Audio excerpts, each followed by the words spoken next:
สบายดีท่านผู้ชมเนาะภาพบรรยากาศนี้ก็เป็นภาพบรรยากาศหลังจากที่พวกเราได้อนามัยเสร็จสิ้นเป็นที่เรียบร้อยพี่น้องมื้อนี้ก็คาดน้ำได้พี่น้องเนาะฉะนั้นก็จะพาลูกๆแล้วนั่นไปอาบน้ำพุ่นขึ้นไปทางล่างขึ้นบนแล้วพี่น้องเนาะมีทางสาวติ๊กบุญรอดพี่น้องเนาะแล้วก็ลูกๆครบคณะกันพี่น้อง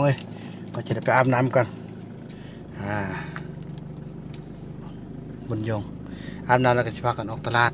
เปลี่ยนเครื่องกระเจ้าเนาะพากระเจ้าไปอาบน้ำห้วยพี่น้องมื้อนี้เพราะน้ำก็คือแฟบมีแล้วบ่โอ้ซาสบู่เนาะเอามาละซาสบูมีแล้วแต่มันบ่มีแฟบก่อนยังก็ไปเอาไปเดี๋ยวนะตั้งรถมันก่อนเดี๋ยวนะไปน้องนกไปเอาแฟบมันก่อนบอกเขาจะแม่ไปเอาแฟบมันนึงพี่น้องเนาะนี่สะอาดสะอ้างพี่น้องฮู้แหละวิธีที่จะซ่อนเขาเจ้าพี่น้องคือซ่อนเท่าเล็กเท่าน้อยแล้วก็บวกกับตอนนี้เขาเจ้ายังจื้อบ่าวนำจะซ่อนพอสถิติทุกอย่างบ่าวนำยังเอาขึ้นอยู่ที่สติ๊กเอาแล้วสถิติเอาแล้วเอานะสติ๊กมันก็ได้มาทดสอบแล้วยังจื้อได้หมดกันผสมพยัญชนะสระนะแล้วก็สิมันเคี่ยวเร่งพี่น้องเร่งเฮ็ดเฮือนนี่ถึงให้ใดมีบ่อนอันเก็บอันของอยู่ของกินนะประเภทขนมประเภทสิ่งที่เขาเจ้าต้องการนะพออยู่ในป่าบ่มีเด้แล้วก็ซ่อนเขาเจ้าพี่น้องเนาะเพราะว่าในได้ก็ยากพี่น้องเรียนปีปลายแล้วได้อย่างน้อยก็ดีที่ว่าเขาเจ้าได้แล้วล่ะต่อไปเอามาฝึกซ้อมเอาพี่เอานะพี่น้องเนาะจังซั่นพี่น้องพบกันต่อไปเนาะตอนนี้พวกเราก็ได้เดินทางมาฮอดนี่แหละพี่น้องเนาะเบานู่นบ่ให้น้องเห็นหอยเลยพี่น้องจังไดเนาะบ่พี่น้องดอกพี่น้องเอาแต่ว่าเนาะวิถีชีวิตของเขาพี่น้องอย่างน้อยก็ได้น้องเคยมาดูแลช่วยแล้วพี่น้องเนาะถึงจะบ่มีน้องชายแต่ก็ได้น้องสาวแล้วก็น้องเคยแล้วพี่น้องมาเป็นผู้ที่ช่วยเวียกช่วยงานนี่จะพากันอาบนี่แหละพี่น้องเนาะอาบแล้วก็ซักเครื่องแล้วก็พากันออกตลาดกันพี่น้องเพราะจะซ่อนเขาเจ้าให้ฮู้จักอนามัยสะอาดเนาะทุกอย่างเลยพี่น้องเสียดายมีดินอยู่แคมน้ำแบบนี้เด้เนาะทุกอย่างคือชิคักแต่ก็บ่เป็นหยังอยู่สำเนียงเขาก็อยู่ไกลแล้วล่ะ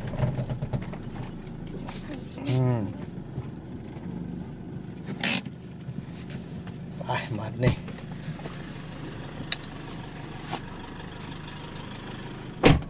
พี่น้อง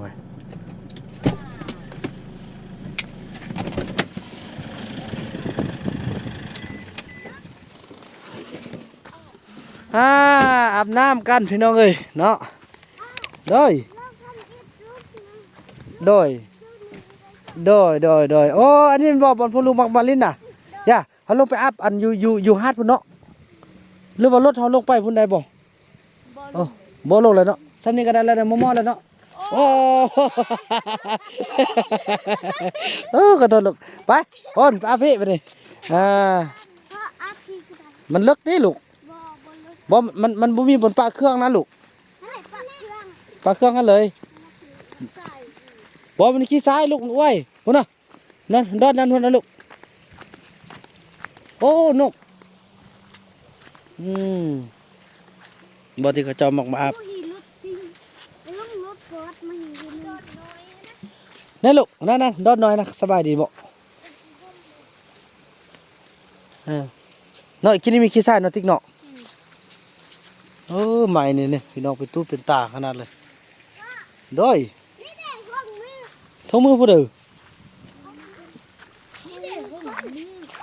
นี่ได้ทงมืออาบตำนี่ก็ได้แล้วเนาะในเครื่องก็ใบตำไม้ให้นะลูกเลยตำไม้อาบกันนี่แหละพี่น้อง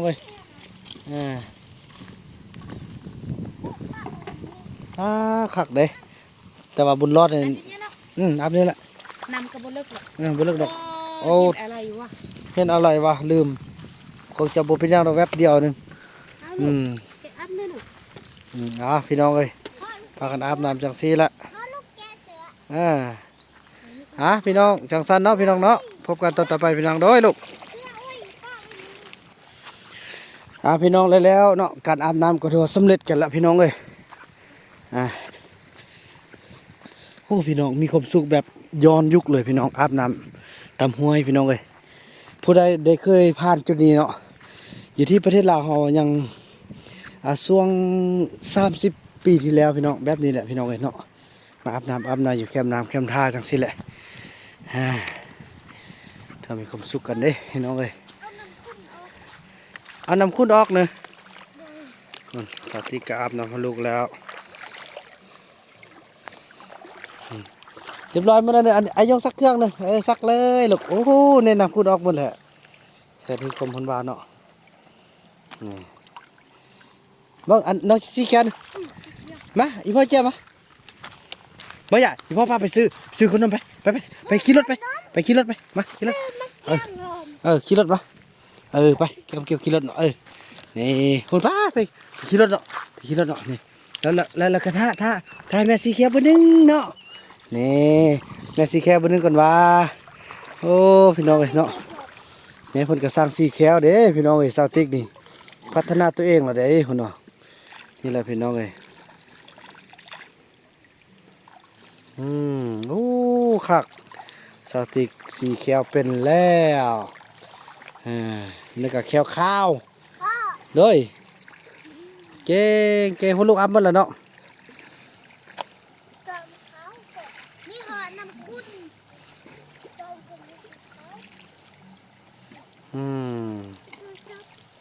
พูดได้แล้วเราขึ้นไปท่าอยู่รถเลย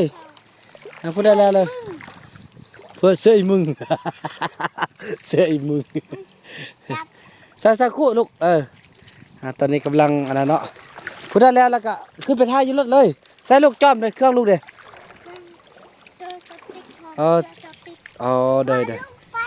โดยเนี่ยคันบ่เอาสติ๊กใส่ก็งามมันนี่ก็น่าก็ใส่เนาะนี่ไปเอาสติ๊กใส่มันก็อ้วยนี่เห็นบ่เด้อนี่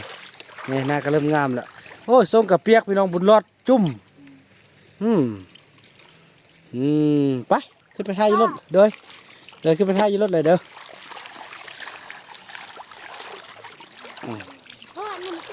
โดยไล่ออกลูกไอ้นอนอะไรล่ะนี่สติ๊กก็ซักเครื่องเรียบร้อยแล้วฮะลงเนี่ยไอ้ยงก็ซักเครื่องเดี๋ยวไปอยู่รถท่าเด้อน้องเด้อไปพี่น้องเลยต่อไปก็จะออกตลาดพี่น้องเนาะออกตลาดไปซื้ออาหารซื้อของกินซื้อขนมเลยพี่น้องเลยให้ข้าเจ้าเนาะบุญรอดก็อยู่ข้างล่างพี่แหละพี่น้องเลยลึงแล้วนายบุญรอดเนาะลึงพ่อน้ำแล้วเนาะนั่งข้างนอกเอาพอทางในมันเปียกพี่น้องเลยบุญรอดนี่นุ่งเครื่องแล้วก็ยังโดดลงน้ำตึ้มมานาคอมนะบ่ทันกันโดยยงจับน้องขึ้นเลยแล้วเอาลูกลงไปมันนี่ได้อาบน้ำเนาะทิ้งเนาะวันนี้ดอกอาบอยู่แปะดอกย่างเอาโอ้น้องย่างเอาอาบเยอะแปะทางอันลงทางอันนั้นซกโม่นะโอ้สาวติ้งอาบคู่มือเลยพี่น้องลูกเอาข้างนอกเลยโดยคนยังสาวนกพี่น้องเนาะกำลังอัพเปลี่ยนเครื่องทำนะจังสั้นเลยพี่น้องเนาะพบกันต่อไปเนาะหลังจากเสร็จสิ้นภารกิจทุกอย่างเนาะสาวนกก็มาแล้วพี่น้องคุณพากันนั่งข้างล่างพุ่นเนาะพอเราก็จะเดินทางออกตลาดต่อไปกันพี่น้องเนาะ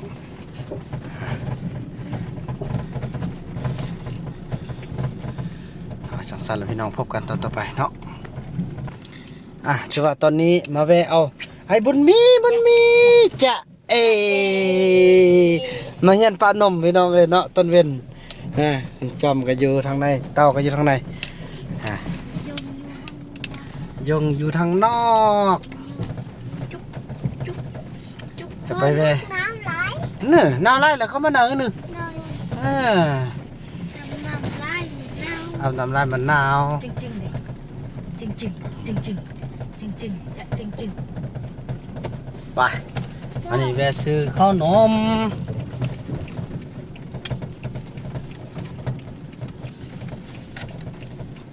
จึงจึงจะจึงจึง พอดีพื้นที่ว่างจอดรถนี่เลย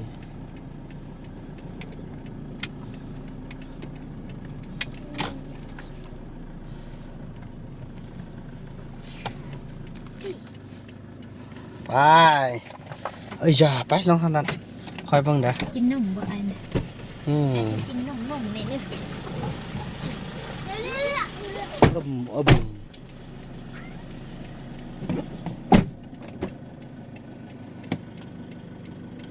รถมาพี่น้อง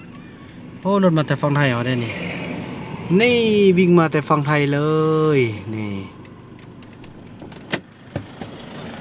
เชิญไปติ๊กลงเอาไปซื้อเครื่องโอ้เอาบักโม่ไปให้เมทัลแพดเด้อยังติดนี่เมทัลแพดอยู่ป่ะไปเอาเลยเอาขนมค่าอันนั้นไม่ขี้เยอะโดยขนมแซ่บดี บุญรอดไปนั่งเก็บนั่งบุญรอด ลูกโอ้นั่งบ่เป็นยังดอกนั่งตั้งมันเป็นยังดอก เอาหนึ่ง เด้อเอาพละอันโอเคพอไปป้าเพิ่นเด้อไปไล่เงินไปลูกเอาไปป้าเพิ่นลูก สองอัน คันเอา2อันเราบ่เอาเป๊ปซี่เด้อ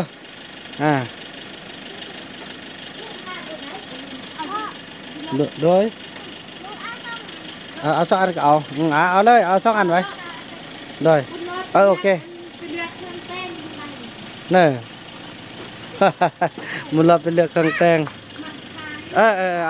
เลือกเอามองเบาหน่อยก็จะกินตัวนี้ก่อนอยากกินข้าวไปหน่อยเนาะไปเลือกเอาดูอย่าโยนตัวใดลูกตัวนี้บอกตัวนี้ก็ได้บอกนี่เป๊ปซี่อยู่นี่แล้วเอาตัวไหนเอาเลยใครได้บอก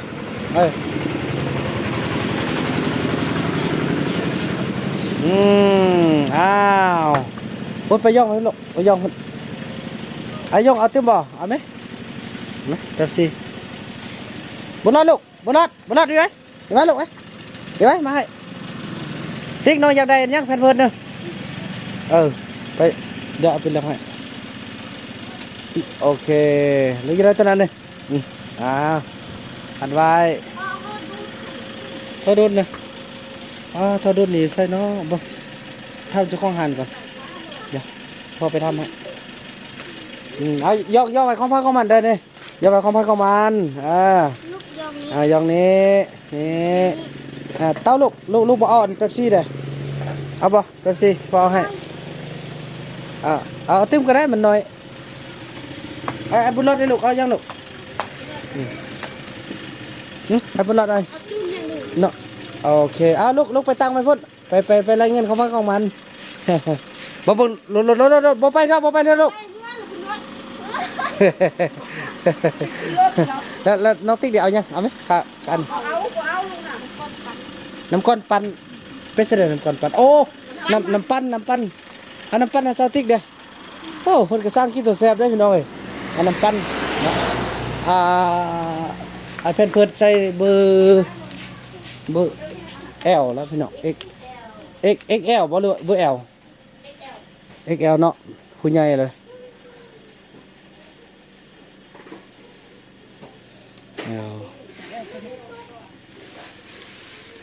ทีนี้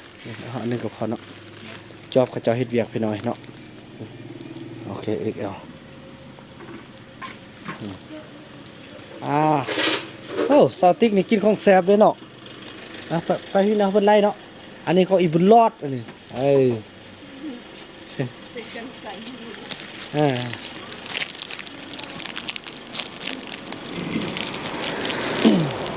น้องน้องบ่ยักษ์น่ะน้ำปั่นน่ะเอาซ้ำเลยน้องไอ้ก็จะเอานึงเอา มีขาดต้องขาดมีขาดต้องสิขาดใช่น้ำ น้องเขาสิเอาอันปั่นเพือกนะ เอาเรื่องเนี่ยเนาะนมเนาะ มั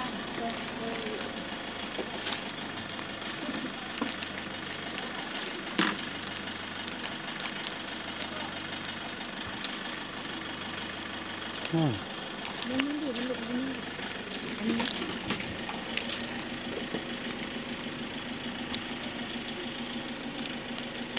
แกกินมันแกกิน เอามะม่วงไปให้แม่ทัพแพทย์ได้เพราะว่าที่นี่เรา กินน้ำชาน่ะ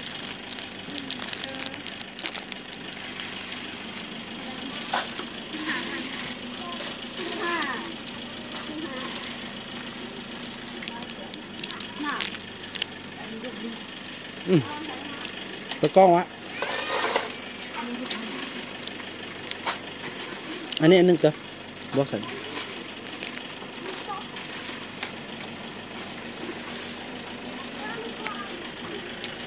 จะลูกๆพากันเอาแล้วเอาละต่อไปจะเฮ็ดแบบอันนี้เขาเหียนพี่น้องเลยเนาะซื้อไปใบกล้องไอ้ข้อง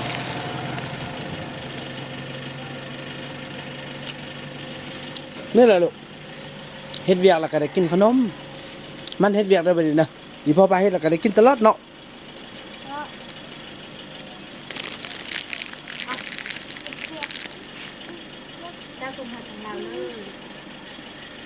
จับทุกอย่างก็ลูกเขาเพิ่นไล่แล้วเขาจึงนั้นเก็บซะเอา จับปรุงยำคนนี้บ่ แบบน้องอันมักม่อนนวดเท่าไหร่นะ2,500เอาโมโมไปให้อันทางแม่เฒ่าแพทย์เอาไปน้องเนาะ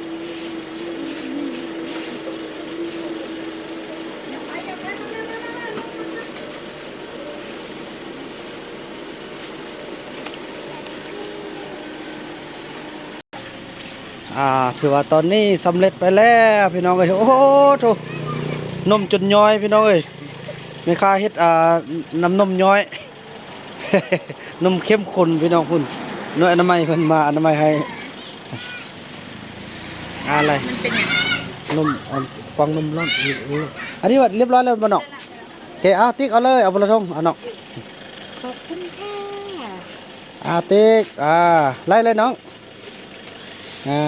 ช่วยเด็กน้อยเอาเป๊ปซี่แล้วเด้ออันนี้อีพ่อเอาตัวนี้เนาะอีพ่อบ่ได้เลยเนาะ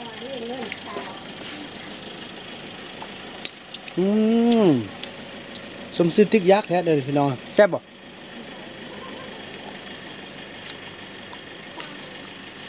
ไปบนมือกินยังลูกว่า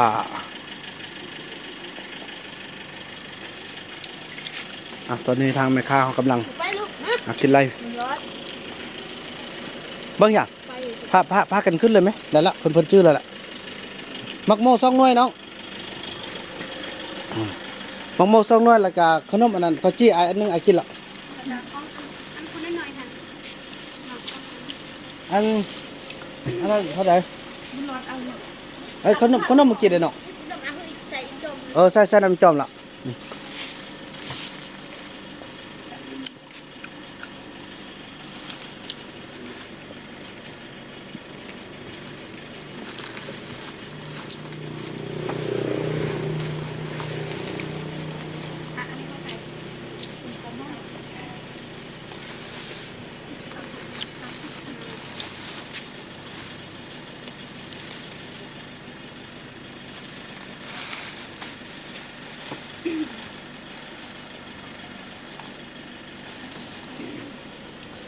โอ้ดุนแห้งไล่ส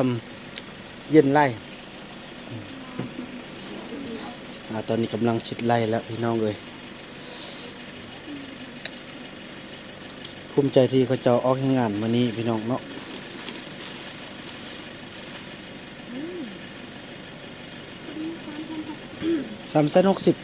โอเคเงินก่อนเนาะ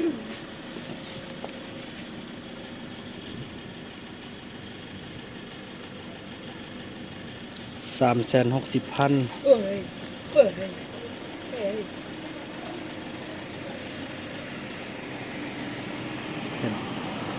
ขอบใจไปขึ้นรถบาทนี่ขึ้นรถเด้อทางสาวติ๊กเดี๋ยวเอาละบ่ถึกอยู่360,000พี่น้องเอ้ยอันมักโมน้องไรเขาละ ไม่หรอก โอเค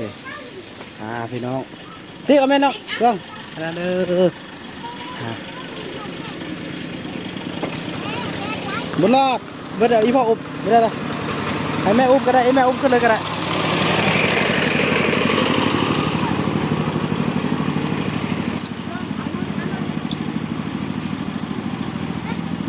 ไอ้กระจับตัวนี้บ่ได้ยกบ่ได้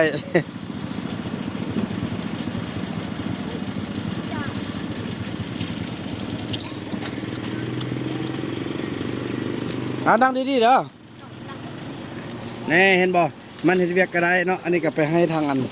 เมราแพทย์เฮาพี่น้องเอ้ยเนาะโอ้ติดนี้เมราแพทย์พี่น้องเอ้ยเอาเงินให้ซื้อมังโมญาติให้ซื้อแล้วพี่น้องจังสั้นแล้วพี่น้องเนาะเดินทางกลับกันพี่น้องเอ้ย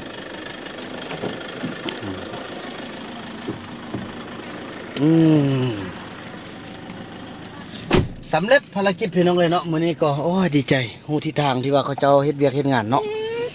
บ่มีลูก โอ้มุดไล่เติบพี่น้องเอ้ยก็บ่เป็นหยังพี่น้องเพื่ออนาคตเพื่อความการพัฒนาของเขาเจ้าเนาะสู้ไปพี่น้องเอ้ย3เส้น60,000กีบก็ถึกอยู่เพราะมันจักรอยถึกเฮาออกมื้อนี้ว่าสิซื้อของกินก็บ่ได้ซื้อแล้วพี่น้องเอ้ย3เส้น360เนาะ360มาหารให้571 บาทพี่น้อยเนาะ